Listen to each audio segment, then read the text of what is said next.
Hi everyone, welcome back. Now we're ready to move on to S5. So you need to find this sheet, okay?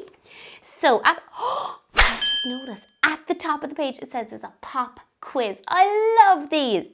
Can you name the largest tropical rainforest in the world? Can you?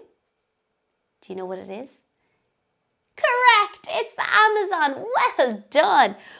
And it's so big that the UK and Ireland would fit into it 17 times. Wow. So back to our sheet. We're heading on an adventure, but first we have to pack our adventure toolkit. We need all these things, but look how messy my room has got. We gotta find them first.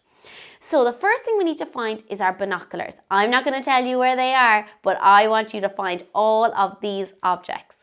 Some other ways that you can use this sheet is you can look at the picture for 5 seconds and then you can turn it over and see how many things you can name. You can also play I Spy with someone at home or in school, or you can name as many objects as you can that are yellow, green, or different colors. So I hope you have so much fun with this sheet and I look forward to our next activity.